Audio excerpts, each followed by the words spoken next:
कीजिए मंगलाचरण।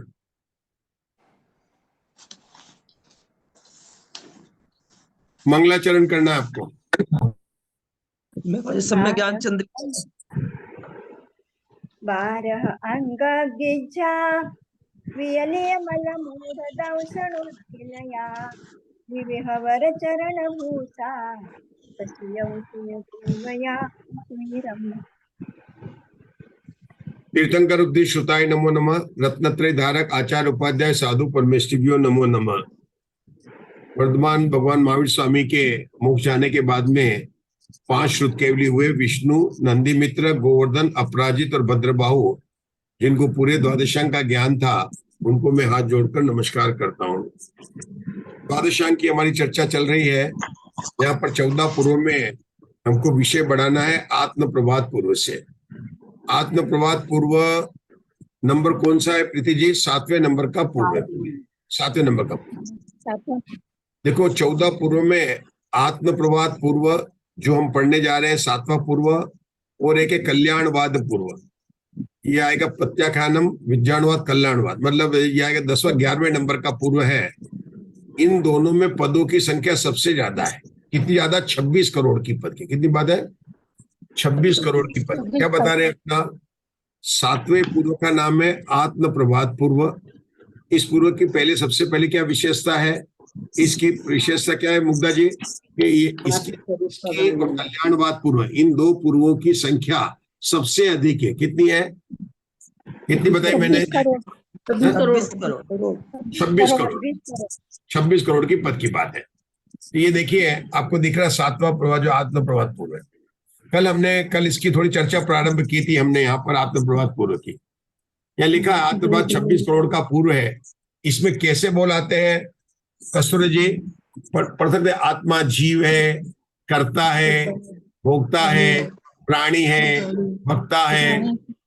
इसको देखो, आत्मा को का है, आत्मा को कर्ता का है, तो देखना पड़ेगा। आत्मा को अंतरात्मा का है, आत्मा को विष्णु का है।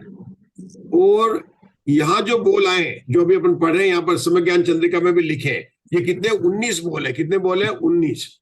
इन्हीं बोलों का समुदाय करके द्रव्य संग्रह की जो दूसरी गाथा है, जीवो वोगमो अमुत्तिकता सदैव परिमाण भोक्ता अपनी दूसरी गाथा ना, वो 9 अधिकार जो लिखे द्रव्य संग्रह के अंदर में, वो बोल ये कि यही बोल है। अपन चाहे तो 19 बोलों को उसके अंदर अपन बता भी सकते हैं कि किस प्रकार से उनको मिलाया गया है। तो ये जो बोल है इनकी वर्णन धवला पुस्तक 1 में भी आया है, धवला पुस्तक 9 में भी आया आत्म प्रभात का, और हमने सम्यक ज्ञान चंद्रिका से पढ़ा था। इनकी छोटी छोटी लाइन वीरसेन आचार्य ने बहुत अच्छी लिखी है। मैंने यहाँ पर देखो, आपको देखा है 19 बोल के लिए 19 लाइन लिख दी। दिख रही है आपको 19 कस्तूरी जी? अब क्या है, ये जो पहला पैराग्राफ है उसमें 6 बोल की परिभाषा दी है, एक लाइन की। अब अपन बताएंगे आगे इन्हीं गाथाओं का अर्थ कहते हैं। और 2 गाथा यहाँ पर प्रसिद्ध थी जो धवला पुस्तक 81-82 में आई है, वही कल अपन ने पढ़ी थी। कल मुग्धा जी ने पढ़ी थी 81 वही गाथा है दोनों। अब हम आज उसका विस्तार पढ़ रहे हैं कस्तूरी जी। आपको दिख रहा आगे इन्हीं दोनों गाथाओं का अर्थ कहते हैं। आप पढ़ो। आप जीता है, आगे इन्हीं दोनों गाथाओं का अर्थ कहते हैं। वह इस प्रकार है, जीता है, जीवित है, जीवित रहेगा, पहले जीवित था इसलिए जीव है, शुभ और अशुभ कार्यों को करता है इसलिए करता है, सत्य असत्य और योग्य अयोग्य वचन बोलता है इसलिए वक्ता है, इसके प्राण पाए जाते हैं इसलिए प्राणी है, देव मनुष्य त्रियंच नारकी के भेद से 4 प्रकार के संसार में पुण्य और पाप का भोग करता है इसलिए भोगता है, 6 प्रकार के संस्थान और नाना प्रकार के शरीरों द्वारा पूर्ण करता है और गलाता है इसलिए उद्गल है। रुकेंगे, मतलब इन्होंने 6 बोलों का यहाँ पर वर्णन किया। अब देखा ना अपन ने 6 बोलों का वर्णन किया, मतलब अपन को ये परिभाषा ये देखो, जीता है बोल तो बिल्कुल सरल था। क्या था वो? तो अपने पता जीवत्व शक्ति के कारण, आत्मद्रव्य हेतुभूत चेतन मात्र भाव धारण लक्षणा जीवत्व शक्ति।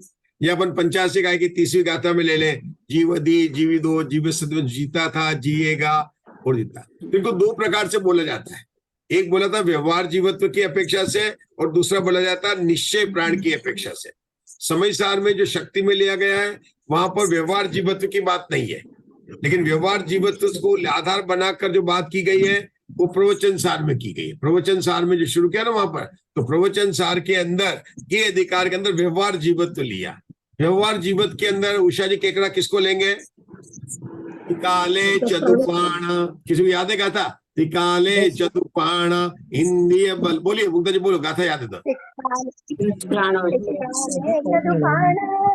इंद्रिय बल आन पान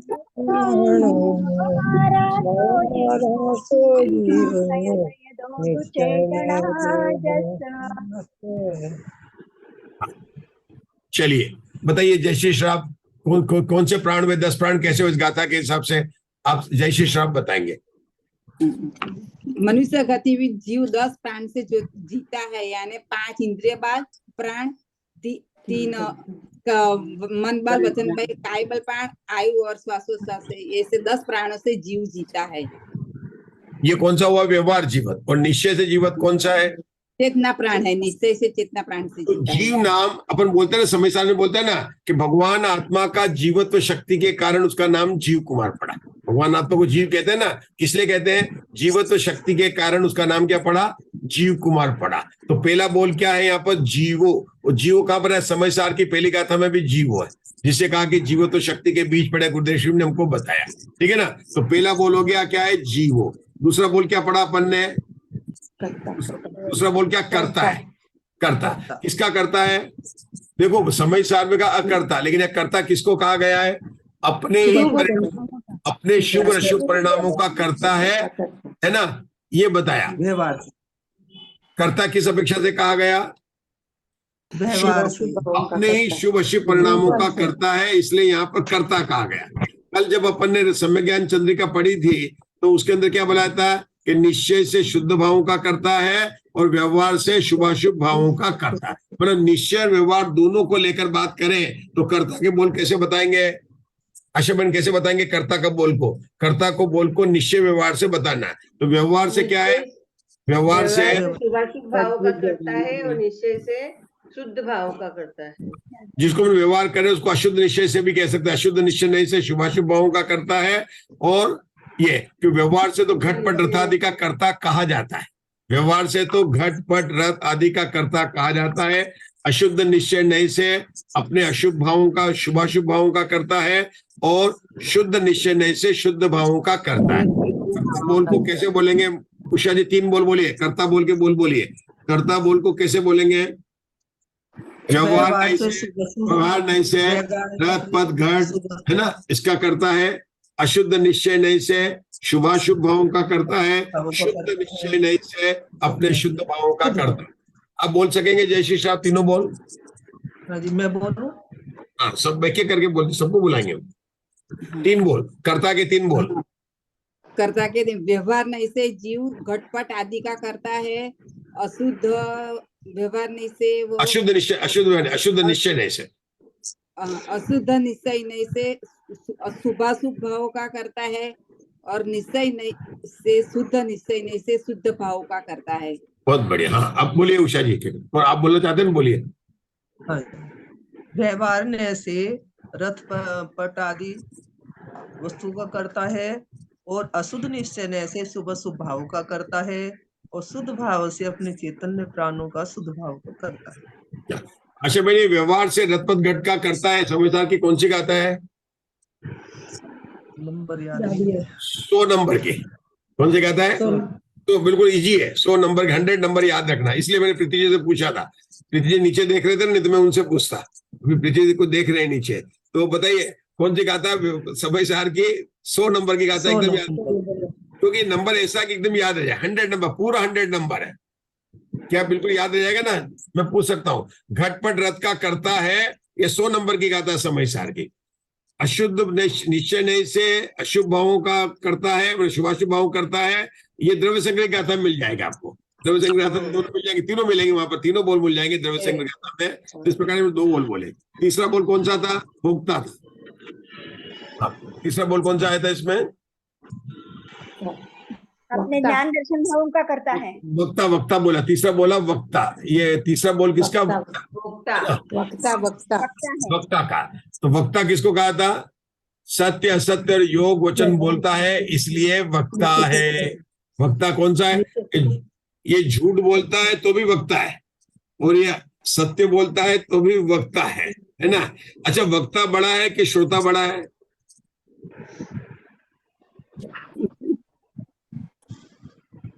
वक्ता बड़ा है, बड़ा है। और यहाँ पर आचार्य कह रहे हैं कि आप सब लोग बड़े हैं, श्रोता, और जेपी दोषी छोटे हैं, क्योंकि बोलने के लिए 2 इंद्रिय चाहिए और सुनने के लिए 5 इंद्रिय चाहिए।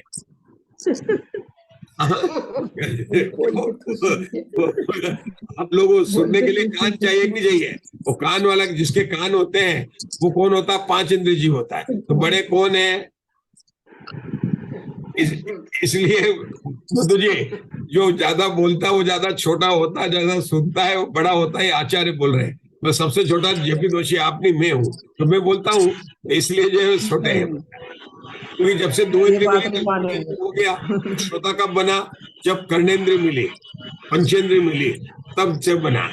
अभी तक अपने कितने बोल पढ़े? पहला बोल पढ़ा जीव, दूसरा बोल पढ़ा कर्ता, तीसरा बोल पढ़ा अपन ने वक्ता। किसका बोला अपन ने? व्यवहार में से सत्य असत्य वचन बोलता है। मुग्धा जी, सम्य ज्ञान चंद्रिका में क्या लिखा वक्ता के लिए? मगर निश्चय से कुछ बात लिखी है, देख सकते हैं क्या? निश्चय से वक्ता नहीं है, व्यवहार में से व्यवहार से सत्य सत्य वचन असत्य बोलता है। वचनों का वक्ता है, निश्चय से अवक्ता है। हाँ, कि कल अपन ने बोले तो मुझे याद आई कि कल अपन ने इस चीज को पढ़ा था। तो अपने को दोनों लगाना है, अपन पढ़ रहे हैं ना। निश्चय से क्या है? क्योंकि अपने पहले बोल में भी निश्चय व्यवहार लगाया, निश्चय से भी लगाया, दूसरे में भी लगाया और तीसरे में भी लगाया। तो व्यवहार से क्या है? सत्य और असत्य बोलने का करता है, और निश्चय से कौन है? अवक्ता है। ठीक है, अपन जितने भी बोल लगाएंगे दोनों बात लगाएंगे, निश्चय भी लगाएंगे और व्यवहार से भी लगाएंगे, दोनों। चौथा बोल, प्राण। चौथा प्राण सम्य ज्ञान चंद्रिका में तो प्राण है। हाँ, इसमें भी है, इसमें प्राण पाए जाते हैं, इसलिए प्राणी है। तो देखो, ये यहाँ पर प्राण, यहाँ पर 10 प्राणों को यहाँ पर लेना। पहले बोल में जीवों में क्या लेना? जो जीता था, जिएगा, और जो जीता था, इसलिए उसका नाम पड़ा जीव पड़ा। जीवत्व शक्ति के कारण उसका नाम जीव पड़ा। ये बात हो गई वहां पर पहले बोल में हो गई। यहाँ प्राणी क्यों कहा उसको? कि जो व्यवहार से 10 प्राणों से जीता है और निश्चय से शुद्ध चेतना प्राणों से जीता है, इसलिए वह प्राणी है। प्राण किसको कहा? चेतना प्राण और व्यवहार जी, 10 प्राण, 2 तरफ रखा। 10 प्राण से जीता है उषा दोषी, वो क्या हो गया? व्यवहार जीव, व्यवहार प्राणी, प्राणी व्यवहार से प्राणी हुआ। और निश्चय से प्राणी कौन हुआ? जो चेतन। यहाँ पर कौन कौन निश्चय प्राण से जी रहा है और कौन कौन व्यवहार प्राण से जी रहा है? दोनों ही प्राणों से। वास्तव में तो निश्चय प्राणों से ही जीता है। हमारे जैसे प्रीति जी हैं, वो तो चेतन, वो तो निश्चय से जी रहे हैं। बताइए, हम बोलते तो है चेतन भाव प्राणों से जीते, लेकिन मानते तो ये है कि हम आयु कर्म है तब तक रहेंगे, बढ़ जाएंगे जब तक सांस रहेगी। मतलब मान्यता में अभी भी, मान्यता में तो अंदर ही पड़ा है, लेकिन जब पूछा जाएगा तो हम यही बोलते हैं कि हम चेतन भाव प्राणों से बोलते हैं। ठीक है ना? वास्तव में जीते तो वास्तव में अपन चेतन भाव प्राणों से जी रहे हैं, लेकिन अपन व्यवहार में ऐसा मान रहे हैं, और यही हमारा अज्ञान है। चलो, ये हो गया भाव प्राण का, हो गया। आगे कौन सा आया? भोक्ता आ गया। क्या लिखा? देव, मनुष्य, तिर्यंच और नारक के भेद से 4 प्रकार के संसार में पुण्य पाप का भोग करता है, इसलिए भोक्ता है। भोक्ता में क्या बोला? भोक्ता में क्या बोला? पुण्य पाप के फल को भोगता है, इसलिए। कहां पर भोगता पुण्य पाप का फल? कौन से स्थान है? नरक गति, देव गति, मनुष्य गति और 4 गतियों में भ्रमण करता है, और वहां पर पुण्य और पाप के फल को भोगता। क्या लिखा इन्होंने? सुख दुख नहीं लिखा, इन्होंने क्या लिखा? पुण्य और पाप के फल को भोगता है। इन्होंने सुख दुख नहीं लिखा, इन्होंने क्या लिखा? पुण्य और पाप के फल को भोगता है कि क्योंकि पुण्य के उदय में ये अपने आप को सुखी मानता है और पाप के उदय में ये अपने आप को दुखी मानता है ना। अच्छा, निश्चय से क्या आएगा? निश्चय से निज स्वरूप को भोगता है, ज्ञान दर्शन को भोगता है, अपने निज स्वरूप चेतन का भावों को भोगता है। भोगता है, अपने चेतन भावों को निश्चय से अपने चेतन परिणामों को ही भोगता है ना। निश्चय से व्यवहार से किसको है? पुण्य पाप के फल का भोगता है। निश्चय से अपने चेतन भावों को भोगने वाला कौन? जीव, है ना। जीव पर लगा रहे सारे। चलो आगे, अब इसको क्या कहा? पुद्गल। अब देखो, जिनवाणी में उषा दोषी कहीं भी जीव को पुद्गल नहीं कहा। हमेशा का पुद्गल तो अलग है, पुद्गल जुदा, जीव जुदा, लेकिन यहाँ आत्म प्रवाद पूर्व में जीव को पुद्गल कहा है। हर जगह आपने देखो, पूज्यपाद स्वामी ने वहां पर इष्टोपदेश में और वहां पर क्या कहा? जीव जुदा, पुद्गल जुदा, यही जिनागम का सार इतना जान ले। और हर जगह पुद्गल से, बल्कि प्रवचन सार में तो जीव को क्या कहा? अपुद्गलात्मक, है ना। और पुद्गल, जो पुद्गल तो पुद्गल है उससे भिन्न है, परद्रव्य से भिन्न गया। और यहाँ पर क्या कहा? जीव पुद्गल है। क्यों कहा पुद्गल? जीव को पुद्गल क्यों कहा है? अपने कर्म नो कर्मों को पूरा गलाता है। इसको 6 प्रकार के संस्थान और नाना प्रकार के शरीरों के द्वारा।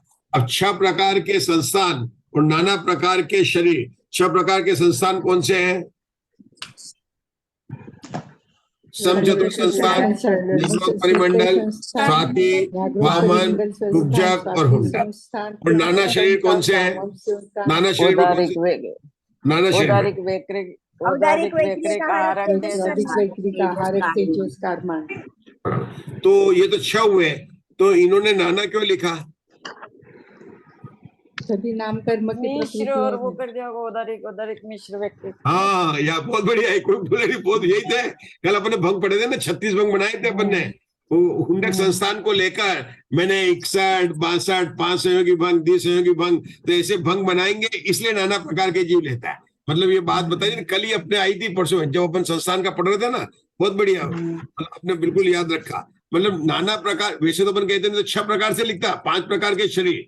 देखो उषा जी, ये जो बात है ना, केवल धवला में ही नाना प्रकार के शरीर, हर जगह शरीर में 5 प्रकार के शरीर बोलेंगे, या उन शरीर के भंग की बात बताइए, लेकिन नाना प्रकार के शरीर की बात कैसे आई है? कि कल अपन ने देखा था हुंडक के साथ में लगाना। किसको लगाना? हुंडक के साथ में। तो हुंडक के साथ में अलग अलग तरह के, या तो 6 प्रकार के संस्थान से नाना प्रकार के शरीर ले लिया उन्होंने। मतलब एक एक के साथ में अलग अलग भंग लगा सकते हैं। ये भी लगा सकते हैं औदारिक के साथ में औदारिक, औदारिक के साथ में तेजस, औदारिक के साथ में कार्बन। जो अपन ने 15 भंग लगाए थे, 15 भंग बन जाते हैं उसके, जो अपन ने वहां पर पढ़े थे। कहाँ पर पढ़े थे? बोलो, कहाँ पढ़े थे? इनकी क्लास में, कॉमर्स साल की क्लास में अपन ने पढ़े थे। हाँ, इसी दिन की क्लास में प्रकृति समुद्र कीर्तन कर्म कांड के आधार से अपन ने पढ़े थे। तो बहुत बढ़िया, ये इसलिए बना। अभी क्या, इन शरीर को प्राप्त करता है और गलाता है, प्राप्त करता है और गलाता है, इसलिए क्या हो गया? पुद्गल। तो यहाँ पर पुद्गल जीव को कहा, क्या उसमें कोई अंतर है या किस अपेक्षा से जीव को कहा? अपन ने परिभाषा पढ़ ली है। व्यवहार से कहा है, निश्चय से आत्मा पुद्गल नहीं है। अच्छा, मुझे तो बताना, एक पुद्गल को पुद्गल कहना, एक राग को पुद्गल कहना और एक जीव को पुद्गल कहना जो यहाँ पर कहा जाता है, तीनों पुद्गल में क्या समानता है कि क्या असमानता है? और फिर नाम क्यों कहा जा रहा है तीनों का? बताओ अशमन, बताओ अशमन। से तो पुद्गल पुद्गल ही है, तो पुद्गल को पुद्गल कहा, और हाँ। जीव को पुद्गल व्यवहार से कहा, क्योंकि वो शरीर जो उसका है वो पुद्गल का है, और वो शरीर ही गलता है और वो पुरता है। और पुद्गल एक और राग को पुद्गल, राग को द्रव्य, जो कर्म की अपेक्षा, भाव कर्म और द्रव्य कर्म है, तो कर्म की अपेक्षा से उसको पुद्गल कहा है। ठीक है। हाँ बताओ मुग्धा जी, और बढ़िया प्रयास अच्छा और करना आपने अपने को। हाँ बोलो मुग्धा जी। पहले प्रश्न बोलो, प्रश्न 3 क्या है? मैंने क्या कहा? आपको पुद्गल कहा। अब पहले 3 प्रश्न रिपीट कर उसके देता हूं। बाद जीव को पुद्गल कहा, क्योंकि वो कर्म नो कर्म का ग्रहण करता है, इसके लिए पुद्गल कहा। लेकिन निश्चय से जीव पुद्गल नहीं है। ठीक है, और ठीक बताइए, अभी मैं आनंद नहीं आ रहा है। देखो अब मैं धीरे धीरे शुरू करता हूँ। जब पुद्गल को पुद्गल कहा तो स्पर्श रस गंध वर्ण अंतः पुद्गला, ये तत्वार्थ सूत्र की परिभाषा है। मतलब वो तो बात सबको बराबर हो गई। जब अपन कहे पुद्गल को पुद्गल कहना, तो जिसमें स्पर्श रस गंध वर्ण पाए जाते हैं उसको पुद्गल कहते हैं। यह द्रव्य है, अचेतन द्रव्य, 6 द्रव्य में एक द्रव्य, उसको पुद्गल कहा। यहाँ पर राग को पुद्गल कहा। राग 6 द्रव्य में नहीं है, राग 6 द्रव्य में नहीं आता है। राग को पुद्गल को कहा कि जिस प्रकार से पुद्गल को जानने से मेरी आत्मा को कोई लाभ नहीं है, उस तरह से राग से भी मेरी आत्मा को कोई भी लाभ नहीं है। एक बात, जिस प्रकार से राग जैसे पुद्गल जड़ है और उसमें ज्ञान नहीं है, उसी प्रकार से ये राग मेरे चैतन्य के आंगन में उत्पन्न होने के तदुपरांत भी उसमें ज्ञान प्रकाश नहीं है, वह अप्रकाश है, मतलब जड़ है। इसलिए उसको कहा उसमें चैतन्य का प्रकाश नहीं है, उससे मुझे जिस तरह से परद्रव्य के जानने से मुझे कोई लाभ नहीं है, उस तरह से उसको जानने से भी मुझे कोई लाभ नहीं। ये तो क्या 2 बात हो गई। अब यहाँ पर जो पुद्गल, जीव को पुद्गल कहा, कहाँ पर? आत्म प्रभात पूर्व के इन गाथाओं में तो जीव को पुद्गल कहा, उसका कारण है व्युत्पत्ति अर्थ।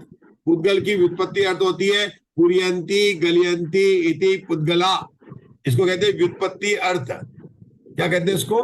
व्युत्पत्ति अर्थ। जैसे मंगल का व्युत्पत्ति अर्थ क्या लिखा था? मंग प्लस ला, पुद्गल गल, 2 व्युत्पत्ति अर्थ लगाए थे। यहाँ पर पुद्गल शब्द की व्युत्पत्ति अर्थ क्या लगा रहे हैं? पुरियंती गलियंती इति पुद्गला। और ये उत्पत्ति की गाथा त्रिलोक प्रणति के पहले भाग में आपको मिल जाएगी, प्रारंभ में ही उनकी भूमिका में, पुरियंती गलियंती इति पुद्गला। बात समझा गई? तो इसलिए यहाँ पर पुरियन को क्या कहा कि 6 संस्थान और नाना प्रकार के शरीर को पूर्ण करता है और गलन करता है, इसलिए क्या करता है, इसलिए इसका नाम पुद्गल का। ये बात यहाँ पर आ गई। इस प्रकार से हमने 6 बोल बोले। पहला बोल था जीव, दूसरा बोल था कर्ता, तीसरा बोल था वक्ता, चौथा बोल था भोक्ता, 5वां बोल था पुद्गल। अब आगे का बोल चल रहे हैं 7। फिर इसको कहा वेद। क्यों कहा वेद? सुख और दुख का वेदन करता है, इसलिए वेद है। सुख और दुख का वेदन करता है, इसलिए वेद है। मतलब ये बात अपन ने कहाँ पढ़ी थी?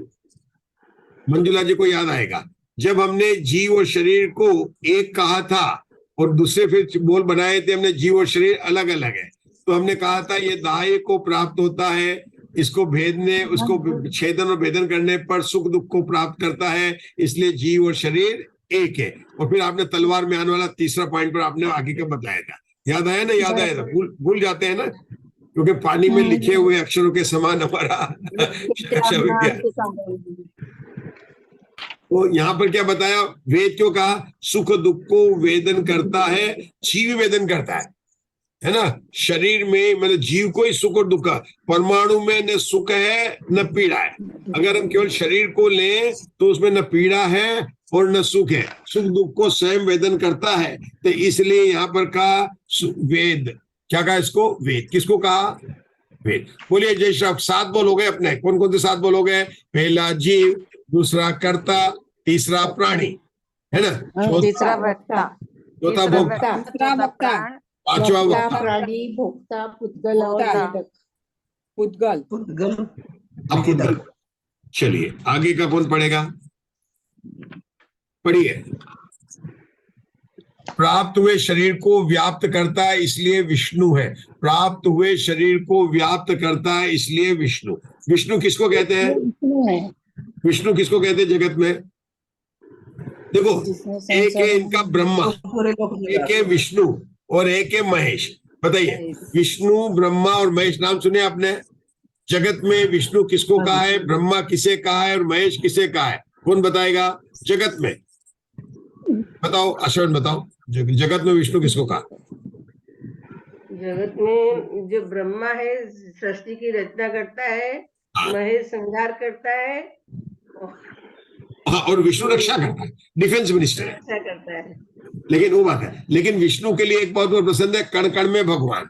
उनके गधे में भी भगवान है, पत्थर में भी भगवान है, सब जगह भगवान व्याप्त होता है, इसलिए विष्णु। विष्णु का शब्द जोड़ा व्यापक है, क्या बना? व्यापक से। और अपने यहाँ पर कौन सी व्यापक के लिए कौन से में होते हैं? केवली समुद्घात के साथ, 2 तरह से केवली बोलते हैं। समुद्घात के साथ। नहीं, ज्ञान व्यापक है, केवली समुद्घात। ज्ञान व्यापक है। बराबर है, क्या है? लेकिन क्या प्रदेश है? विभुत्व शक्ति है, विभुत्व शक्ति के कारण ही व्यापक है। सर्वभाव व्यापक एक भाव रूपा विभुक्त शक्ति, ये समय सार की 47 शक्तियों के बोले ना, क्या है? सर्वभाव व्यापक एक भाव रूपा विभुक्त शक्ति, मतलब सब भावों में व्याप्त, चेतन भाव जो है सब भावों में व्याप्त रहता है। यहाँ पर क्या कहते हैं, जगत में उनका विष्णु सब जगह व्याप्त है, इसलिए विष्णु कहते हैं। लेकिन उसको उदाहरण बनाकर यहाँ पर क्या बताया कि आत्मा जो अपने सारे प्रदेशों में व्याप्त है, उनका विष्णु कहाँ पर प्राप्त है? सारे लोक में व्याप्त है, इसलिए उसको विष्णु कहा। यहाँ पर विष्णु आत्मा को कहा कि आत्मा जो चेतन है वह सारे प्रदेशों में व्याप्त है, ज्ञान है वह सारे प्रदेशों में व्याप्त है, दर्शन है वह सारे प्रदेशों में व्याप्त है। ऐसा नहीं कि एक प्रदेश में ज्ञान है, दूसरे प्रदेश में चिल्ड्रन बेडरूम, तीसरे में मम्मी डैडी का बेडरूम, तीसरा रूम पूजा का रूम, चौथा रूम जो है गेस्ट रूम, ऐसा नहीं है। मतलब हर एक रूम में सारे ही व्याप्त है, हर एक असंख्य प्रदेशों में, इसलिए इसको आत्मा को कहा विष्णु का। बराबर है, विष्णु हो गया अपना। जागे स्वतः ही उत्पन्न हुआ, इसलिए स्वयंभू। आत्मा का नाम क्या दिया इन्होंने? स्वयंभू। अब स्वयंभू का नाम कहां पर सुना आपने? स्वयंभू रमन, स्वयंभू स्वयंभू रमन समुद्र, बहुत बढ़िया, ये बहुत अच्छा लगा। शंकर भगवान की पूजा में आता ना। सहस्रनाम स्तोत्र में कैसा है ना? और कहा सुना स्वयंभू?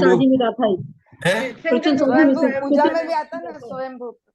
पहले अशोका जी बोल रहे हैं, मैं सुन लेता हूँ, फिर दूसरा बोलो अशोका जी। प्रवचन सार जी में गाथा आई, वहां पर सुना। गाथा नंबर 16, बहुत बढ़िया। प्रवचन सार जी की 16 नंबर की गाथा वो स्वयंभू की गाथा कहलाती। कौन सी? प्रवचन सार की 16वें नंबर की गाथा। गाथा नंबर बता देता हूं मैं आपको, 16 नंबर की गाथा है। कौन सी? स्वयंभू। और क्या सुना है? समुद्रभद्र आचार्य को याद करके बोलो स्वयंभू क्या है? मैंने स्वयंभू स्तोत्र है, पहला शब्द है स्वयंभू स्तोत्र है, स्तोत्र का पहला अक्षर स्वयंभू रचना करी थी। हाँ, स्वयंभू स्तोत्र में 24 भगवान का जो वर्णन है, स्वयंभू स्तोत्र में वर्णन बहुत किया हुआ। तो यहाँ पर इसको क्या? स्वयंभू शब्द की जगह स्वयंभू, स्वयं मतलब होना। तो प्रवचन सार में क्या आया कि यह जीव स्वयं ही केवल ज्ञानी हुआ है, किसी के कारण नहीं हुआ है, इसलिए गाथा को क्या? स्वयंभू है। मतलब वहां पर केवल ज्ञानी हुआ है ना, तो केवल ज्ञानी तो था ही वो द्रव्य स्वभाव से। तो स्वयंभू कहां पर कहा प्रीति जी? देखो अभी कठिन नहीं है, सोचो आप। देखो क्या जीव केवल ज्ञानी हुआ? मैंने कहा भगवान ने केवल ज्ञान प्राप्त किया, तो कहां पर प्राप्त किया केवल ज्ञान? जहाँ पे था वहीं पे किया। स्वयं में किया, स्वयं में किया, है? खुद की आत्मा में किया, स्वयं में। हाँ, स्वयं में किया, स्वयं में मतलब स्थान की बात नहीं है। बहुत बढ़िया। आत्मा, लेकिन आत्मा के दो भाग है, द्रव्य और पर्याय। तो कहां पर प्राप्त किया केवल ज्ञान? कहां पर प्राप्त किया? पर्याय में। क्योंकि केवल ज्ञान ही पर्याय है ना, पर्याय में केवल ज्ञान पर्याय है। द्रव्य स्वभाव से तो सर्वज्ञ केवल ज्ञानी था, आज भी है। मतलब यहाँ पर अभी सब बैठे हुए हैं ना, हम सब द्रव्य स्वभाव से आज भी केवल ज्ञानी है। आज भी हम केवल ज्ञानी है। केवल ज्ञान कहाँ प्रकट हुआ? पर्याय में। किसके कारण प्रकट हुआ? ज्ञानावणी कर्म के क्षय से प्रकट हुआ। ये तो शाम की स्वाध्याय है, लेकिन प्रवचन की स्वाध्याय में कहेंगे कि ज्ञानावणी कर्म के क्षय से नहीं हुआ। जब उसको केवल ज्ञान हुआ तो ज्ञानावणी कर्म टिका ही नहीं, चला गया वो, इसलिए कहा जाएगा। शाम की स्वाध्याय में ठीक है कि ज्ञानावणी कर्म के क्षय से आवरण करने वाला, आवरीमाण, आवारा अपन सब पढ़ रहे हैं, लेकिन प्रवचन सार की 16वीं गाथा में कहेंगे कि स्वयंभू मतलब आत्म पर। तो अब स्वयं को हुआ, चलो ज्ञानावणी कर्म के कारण नहीं हुआ, तो क्यों हुआ? द्रव्य स्वभाव था इसलिए हुआ। किसके कारण हुआ? अब किसी कारण तो होगा ना, हुआ तो कोई को बोलना पड़ेगा। आपने बोला ज्ञानावणी कर्म के क्षय से नहीं हुआ, तो किससे हुआ? भगवान महावीर की पूजा करने से हुआ, बहुत दूर है। स्वयं स्वभाव में था इसलिए वो प्रकट हुआ, पहले से स्वयं में था, आश्रय लिया इसलिए हुआ। स्वयं था इसलिए प्रकट हुआ, ठीक है ना? तो इतनी देर क्यों कर रहे हैं आप? अभी एक मिनट प्रीति जी, आप स्वयं केवल ज्ञानी हैं, अब देर क्यों कर रहे हैं? हम अभी आपका समुश्रण लगाने के लिए तैयार बैठे हुए हैं। चलिए ठीक है, काल लगती है, एक सुनो, लेकिन मोक्ष एक करने बोलो। मोक्ष मार्ग प्रकाशक में टोडरमल जी कहते हैं काल लब्धि और होनार तो कोई वस्तु ही नहीं, अवस्तु है। अपना पढ़ो। पुरुषार्थ कम पड़ रहा है, पुरुषार्थ नहीं हो पा रहा है, पुरुषार्थ में कमजोर पड़ रहे हैं। पुरुषार्थ तो करने की प्रेरणा दी उन्होंने, पुरुषार्थ तो करने की प्रेरणा दी है, और पुरुषार्थ में करना कुछ नहीं होता, तत्व ज्ञान का अभ्यास करने का प्रेरणा दी है। तो ज्ञानावनी कर्म का आवरण नहीं हट रहा है, आवरण योग्यता योग्यता वो शाम के, हाँ ये बस शब्द है, बोल तत्समय की योग्यता। योग्यता। योग्यता नहीं है, तो वो किसकी क्रमबद्ध योग्यता हुई? पर्याय में जब लिखा है तब होगा। नहीं, पर्याय में लिखा नहीं, पर्याय की तत्समय की योग्यता, मतलब पर्याय में लेना। केवल ज्ञान पर्याय, देखो समझने की कोशिश करो, केवल ज्ञान पर्याय, उस पर्याय तो अभी भी मेरी है, और स्वभाव में मेरा केवल ज्ञान आज भी पड़ा हुआ है, लेकिन मेरे को केवल ज्ञान नहीं हुआ। तो पहले तो कहा जाएगा निमित्त से कहेंगे, आगम से तो कहेंगे केवल ज्ञानावरणी का क्षय होने से केवल ज्ञान हुआ, वो बात निमित्त की कथन है। दूसरा क्या हुआ कि मेरे केवल ज्ञान की पर्याय के लक्ष्य से नहीं हुआ, द्रव्य स्वभाव के लक्ष्य से पर्याय में उत्पन्न हुआ, ये बात हुआ। केवल ज्ञान उत्पन्न करने की विधि, केवल ज्ञान करने की विधि क्या है? जैसे अपने को जहां दुखी नहीं होगा आंख बंद कर लो, तो केवल ज्ञान उत्पन्न करने की विधि क्या है? कहां पर केवल ज्ञान है उसकी तरफ पूर्ण लक्ष्य कर। तो केवल ज्ञान कहाँ है? मेरी अपनी आत्मा में, तो अपनी आत्मा पर लक्ष्य किया, ये तो हुआ केवल ज्ञान की उत्पन्न करने की विधि। लेकिन केवल ज्ञान की उत्पन्न करने की विधि बात अलग है, लेकिन केवल ज्ञान उत्पन्न होने का सही कारण क्या है? कि मेरी पर्याय की, षटकारक की, स्वयं की योग्यता से। और चूंकि केवल ज्ञान निर्मल पर्याय है, तो प्रवचन सार की 16वीं के निर्मल पर्याय के षटकारक है। किसके कारक है? निर्मल पर्याय के षटकारक है।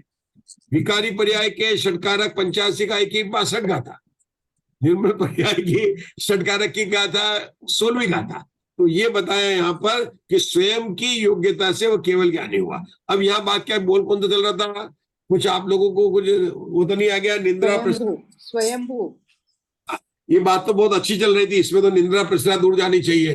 किसी को आई की थी क्या निंद्रा प्रसरा? उड़ गई, नहीं आई थी ना? उड़ गई मंजुला भाभी की, तो उड़ और गई। भगेगी ये चर्चा करने से तो।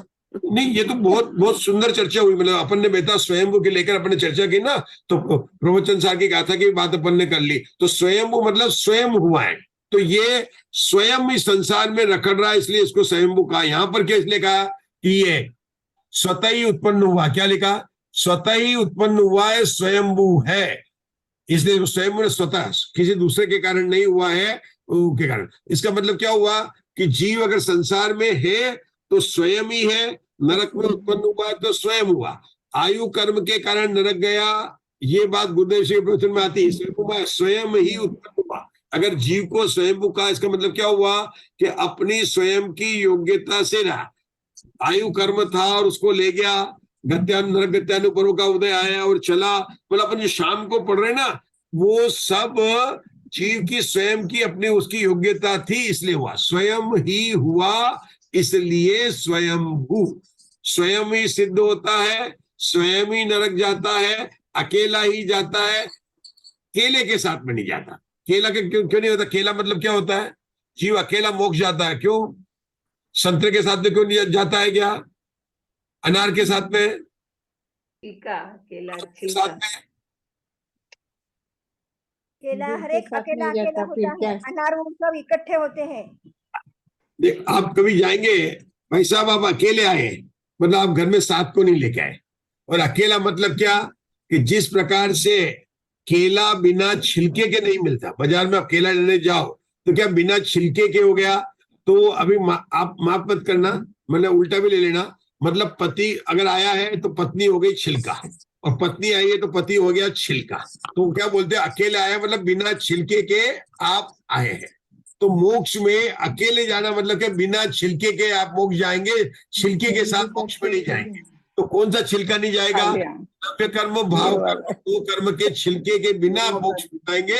इसलिए जीव कहते हैं अकेला ही मोक्ष गया। छिलका कौन सा है? कौन सा छिलका? सभ्य कर्म, भाव कर्म छिलका और है। दो कर्म का छिलका। इस छिलके के बिना जो होगा तो कौन होगा? वो होगा अकेला, है ना? अकेला, इसलिए वो मोक्ष में जाएगा। यहाँ पर स्वयं शब्द की बात बताई है, तो स्वयं मतलब स्वयं हुआ, इसलिए अपन ने बात बताई। आगे पढ़ दे, कौन पढ़ेगा? संसार अवस्था में इसके शरीर पाया जाता है, इसलिए शरीर ही है। लो, जीव को क्या कहा गया? शरीर ही कहा गया। तो क्या कहा गया? संसार अवस्था में जीव शरीरी है और मुक्त अवस्था सिद्ध में अवस्था में उनको लगाना पड़ेगा अशरीरी। शरीरी और अशरीरी। तो संसार अवस्था में शरीरी है, इसलिए इसको शरीरी कहा जाता है। ठीक है ना? समय सार कौन सा गुरुदेव श्री ने क्या कहा था? समय सार अशरीरी होने का ग्रंथ है। अशरीरी होने का ग्रंथ। तो शरीरी क्या मतलब है? शरीरी है वो शरीर दारी का रहित। शरीर और शरीर अलग है। शरीर और शरीरी अलग है। ये कौन से निक्षेप से पता चलता है? निश्चय नहीं, निक्षेप। निक्षेप भाव निक्षेप से। भाव निक्षेप से। और बताइए, द्रव्य निक्षेप के दो भेद किए थे, आगम द्रव्य निक्षेप और नो आगम भाव द्रव्य निक्षेप। नो आगम भाव, मुग्धा जी नई बात है आपके लिए, सुनना। सुनो, मैं निक्षेप से पूछा है, नहीं से। निक्षेप की कहानी आपको कहीं नहीं पढ़ाई जाएगी प्रीति जी, आपको नहीं मिलेगी क्लास। निक्षेप की क्लास नहीं मिलेगी, ये क्लास यहाँ पर मिलेगी। ठीक है ना? निक्षेप से शरीर और शरीर की प्ररूपणा, नहीं से तो सब करेंगे। क्या करेंगे? असद्भूत अनुपचरित व्यवहार नहीं से शरीर को कहा जाता ना, कहा जाता है, जिसको असमान जाति व्यंजन पर्याय। हम किससे बोल रहे हैं? निक्षेप से ये बताना कि शरीर और शरीरी अलग है। ये कौन सा निक्षेप बताता है? ये द्रव्य निक्षेप बताता। क्यों? द्रव्य निक्षेप के दो भेद किए थे, आगम द्रव्य निक्षेप और नो आगम भाव द्रव्य निक्षेप। नो आगम द्रव्य निक्षेप के तीन भेद किए थे, गायक का शरीर, भावी और तद्व्यतिरिक्त। और इसको क्या कहा था? आगम द्रव्य निक्षेप में किसको कहा था? उसे शास्त्र का जानने वाला, मतलब ये जीवन जानने वाला, वर्तमान में उपयोग से रहित। वर्तमान में उससे रहित, उपयोग से रहित। में किसको लिया था? शरीर को लिया था। भूतकाल का शरीर, वर्तमान का शरीर और भविष्य का शरीर। का शरीर में च्युत, चावित और त्यक्त। और किस तरह से त्यक्त किया उसने, वो सब बातें वहां आई थी। तो वहां पर जो शरीरी का जो नो आगम भाव बताया, तो जो आगम नहीं है वह नो आगम है, मतलब जो जीव नहीं है वह शरीर है। यहां से पता चलता कि ये है। और ये शंका समाधान वीरसेन आचार्य ने उठाया है। ये आप लोग जो ना वीरसेन आचार्य की धवला टीका को अध्यात्म में लेंगे ना, तो आनंद आएगा और नया प्रमेय मिलेगा। मुझे तो मतलब याद आता, तो बड़ा आनंद आता है कि निक्षेप से भी शरीर और अशरीरी में, शरीर और शरीरी में होने का अंतर बिल्कुल निकाला। ये समझ में आया कि नहीं आया? आशा में समझ में आया कि नहीं आया? आया। देखो, जब वो नए की बात करते हैं तो नए में व्यवहार नए के सद्भुत और असद्भुत व्यवहार नहीं करते हैं, और असद्भुत व्यवहार में अनुचित व्यवहार नए के अंदर अपन 8 कर्म और शरीर लेते हैं। तो वहां कहते हैं शरीर को कहना असद्भुत व्यवहार में वास्तव में है नहीं है ना, इसलिए शरीर को अलग कर दिया, असद्भुत व्यवहार नहीं का विषय बनाया, जीव को अलग किया ना वहां से अलग से। कहते असद्भुत का मतलब क्या? जो है नहीं और कहा जाता है। शरीर है नहीं और कहा जाता है, इसलिए असद्भुत। अनुचित क्यों लिया? क्योंकि निकट का संबंध है। क्यों लेता है कि दूर का संबंध है, वो बात अलग हो गया। लेकिन है तो रिश्तेदार है, दूर का रिश्तेदार, निकट का रिश्तेदार, लेकिन अपन नहीं है ना। तो वहां पर भिन्नता इस तरह से कराई। यहाँ पर गायक शरीर और शरीरी भिन्न है, वो निक्षेप से कैसे करेंगे? शरीर और शरीरी भिन्न है, ये निक्षेप विधान से कैसे करेंगे? कि द्रव्य निक्षेप से करेंगे। क्यों द्रव्य निक्षेप से करेंगे? क्योंकि द्रव्य निक्षेप में आपको शरीर को भिन्न करना। किसको करना है? शरीर को प्रज्ञा शरीर बनना। तो द्रव्य शरीर में, द्रव्य निक्षेप में दोनों आ गया, गायक शरीर और गायक का शरीर। गायक और गायक का शरीर कहां पर मिलता है अपने को? द्रव्य निक्षेप में दोनों मिलते हैं। और वहां बोला है कि नो आगम कौन है? जो आगम नहीं है। आगम में कौन है? गायक है। तो गायक शरीर नहीं है, ये यहां से बात से सिद्ध होती। इस प्रकार से भेद बताने के लिए उन्होंने शरीर की बात वहां पर ली थी। नहीं तो कभी कभी आपको सोचते होंगे कि धवला पुस्तक निक्षेप लगा रहे हैं, ये गायक शरीर को क्यों ले लिया? वहां पर तो बात आई थी कि शरीर को वहां पर क्यों लिया था। पहले कथन कैसे किया था कि शरीर आधार है और दोनों के बीच में ज्ञायक और शरीर के अंदर आधार आदेश संबंध है। तो जीव कहाँ रह रहा है, शरीर में रह रहा है। अभी आप कहाँ